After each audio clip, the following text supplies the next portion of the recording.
ആന്ധ്രാപ്രദേശിലെ Nellore district style വഴുതനങ്ങ കറി. അവിടെ ഇതിന് പറയുക വങ്കായ ബജി. ബജി എന്ന് പറയുമ്പോൾ സ്നാക്ക് അല്ല കേട്ടോ, കറിയാണേ. ചോറിനും ചപ്പാത്തിക്കും ദോശയ്ക്കും ഇഡ്ലിക്കും ഒക്കെ കൂടെ കൂട്ടാൻ പറ്റുന്ന, വളരെ ഈസി ആയിട്ട് ഉണ്ടാക്കാൻ പറ്റുന്ന ഒരു വഴുതനങ്ങ കറി. നമസ്തേ, ഞാൻ ധന്യ. ഇത് വെജ് കേരള. എല്ലാ പുതിയ സബ്സ്ക്രൈബേഴ്സിനും വെൽക്കം. ഇനി ആരെങ്കിലും സബ്സ്ക്രൈബ് ചെയ്യാൻ വിട്ടുപോയിട്ടുണ്ടെങ്കിൽ സബ്സ്ക്രൈബ് ബട്ടണും കൂടെ ആ ബെൽ ബട്ടണും ഒന്ന് അമർത്തിക്കോളൂ. എന്നാലേ ഞാൻ പുതിയ വീഡിയോസ് അപ്ലോഡ് ചെയ്യുമ്പോൾ നിങ്ങൾക്ക് നോട്ടിഫിക്കേഷൻ കിട്ടുള്ളൂ. ഈ ഒരു കറിക്ക് ഏത് വെറൈറ്റി വഴുതനങ്ങ വേണമെങ്കിലും എടുക്കാം. ഞാനിവിടെ ലോങ് വെറൈറ്റിയാണ് എടുത്തിട്ടുള്ളത്. ഒരു 250 ഗ്രാം എടുത്തിട്ടുണ്ട്. ഇതൊരു 3 മുതൽ 4 പേർക്ക് വരെ കഴിക്കാനുള്ള കറി ഉണ്ടാവും കേട്ടോ.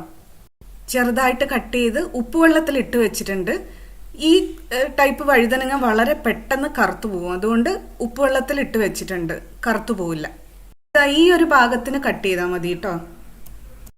പുളിപ്പിന് വേണ്ടി നമുക്ക് വാളൻ പുളിയോ പച്ചമാങ്ങയോ ചേർക്കാം. ഇവിടെ ഞാൻ എടുത്തിട്ടുള്ളത് പച്ചമാങ്ങയാണ്. ഇതിന് ഒരു ചെറിയ മധുരിപ്പം കൂടിയുണ്ട്, അത് കറിക്ക് ഒരു നല്ല ടേസ്റ്റ് കൊടുക്കും. വഴുതനങ്ങ കഷ്ണങ്ങളെല്ലാം കൂടെ ഞാനൊരു പ്രഷർ കുക്കറിലേക്ക് ആഡ് ചെയ്തിട്ടുണ്ട്. ഇതിലാണ് നമ്മൾ കുക്ക് ചെയ്യാൻ പോകുന്നത്. ഒരു മീഡിയം ടു ലാർജ് സൈസിലുള്ള വല്യുള്ളി എടുത്തിട്ടുണ്ട്. അത് തിന്നായിട്ട് ലെങ്ത് വൈസിൽ കട്ട് ചെയ്ത് ചേർക്കുന്നുണ്ട്. മീഡിയം സൈസിലുള്ള തക്കാളി ഒരു 3 എണ്ണം എടുത്തിട്ടുണ്ട്. അതും ലെങ്ത് വൈസ് കട്ട് ചെയ്ത് ചേർക്കുന്നുണ്ട്. നേരത്തെ നമ്മൾ കട്ട് ചെയ്ത് വെച്ച മാങ്ങ, അതും കൂടെ ചേർക്കുന്നുണ്ട്. മാങ്ങ ചേർത്ത് ഉണ്ടാക്കുന്നത് കൊണ്ട് ചോറിൻ്റെ കൂടെ കൂട്ടാൻ നല്ല ടേസ്റ്റ് ആയിരിക്കും. നല്ല എരിവുള്ള പച്ചമുളക് 3 എണ്ണം എടുത്തിട്ടുണ്ട്. അതും കട്ട് ചെയ്ത് ഇതിലേക്ക് ചേർക്കുന്നുണ്ട്. ഏത് രീതിയിൽ വേണമെങ്കിലും കട്ട് ചെയ്യാം കേട്ടോ, എരിവ് ഇറങ്ങണമെന്നേ ഉള്ളൂ. ഒരു ടേസ്റ്റിനും നിറത്തിനും വേണ്ടി മഞ്ഞൾപ്പൊടി ഒരു 1/2 ടീസ്പൂൺ, ചുമന്ന മുളക് പൊടി 1/2 ടീസ്പൂൺ, ഇത്രയും ചേർക്കുന്നുണ്ട്. പാകത്തിന് ഉപ്പും കൂടെ ചേർത്ത് കൊടുക്കാം. ഞാനിവിടെ കല്ലുപ്പാണ് ചേർക്കുന്നത് കേട്ടോ. ഇനി ഇതിലേക്ക് ഒരു 1.5 കപ്പ് വെള്ളം കൂടി ഒഴിച്ചു കൊടുക്കും. 1.5 കപ്പ് വെള്ളം എന്ന് പറയുമ്പോൾ 375 മില്ലി ലിറ്റർ ഉണ്ടാവും കേട്ടോ. ഇത്രയും വെള്ളം വേണ്ടി വരില്ല, കാരണം പച്ചക്കറിയിൽ നിന്നും വെള്ളം ഇറങ്ങും. പക്ഷെ ഒരു സേഫ്റ്റിക്ക് വേണ്ടിയിട്ട് ഒഴിച്ചു കൊടുക്കാം. ഇനി എല്ലാം കൂടെ നന്നായിട്ടൊന്ന് മിക്സ് ചെയ്ത് കൊടുക്കാം.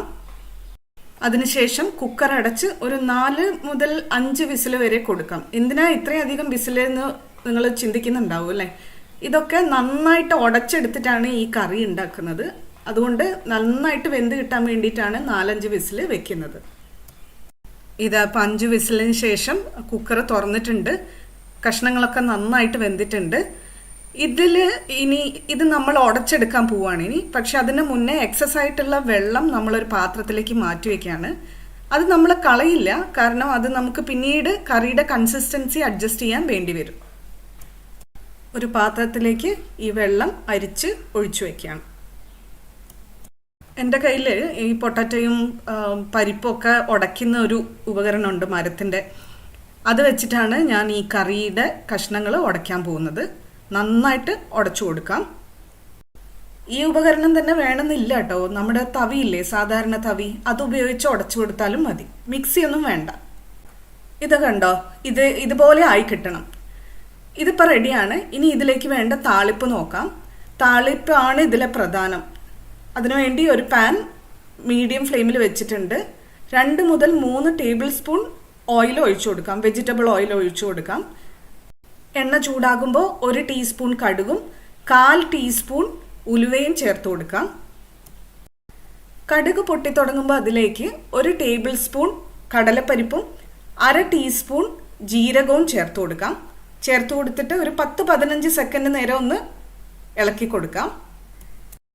അതിനുശേഷം ഇതിലേക്ക് തോലോടുകൂടി ചതച്ചെടുത്ത വെളുത്തുള്ളി ഒരു 8-10 എണ്ണം, പിന്നെ ഒരു ചെറിയ വല്യുള്ളി ഫൈനായിട്ട് ചോപ്പ് ചെയ്തിട്ടുള്ളതും കൂടെ ചേർത്ത് കൊടുക്കാം. വെളുത്തുള്ളിയും ഉള്ളിയും ഒന്ന് ചെറുതായിട്ട് കാരമലൈസ് ആവുന്നത് വരെ സോട്ടേ ചെയ്ത് കൊടുക്കാം.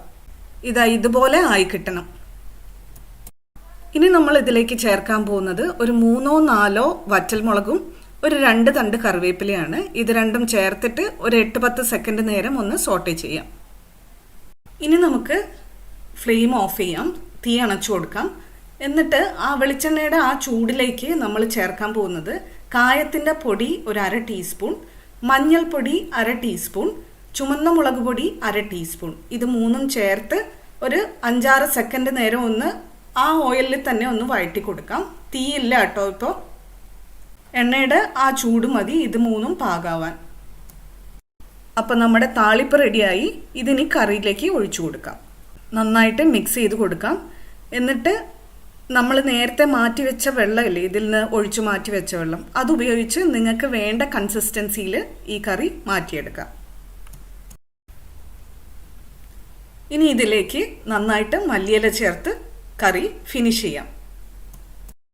ഞാൻ ടേസ്റ്റ് ചെയ്ത് നോക്കിയിട്ടോ, ചെറിയ മധുരപ്പോട് കൂടി മാങ്ങ ചേർത്തത് കൊണ്ട് കറിക്കൊരു പ്രത്യേക ടേസ്റ്റ് കിട്ടിയിട്ടുണ്ട്.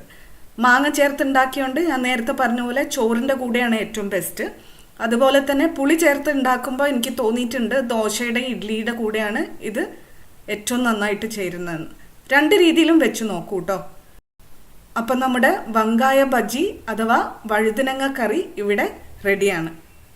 എല്ലാവരും ഇതേപോലെ വീട്ടിൽ ട്രൈ ചെയ്ത് നോക്കൂ കേട്ടോ. Thank you for watching. Dhanya from veg Kerala.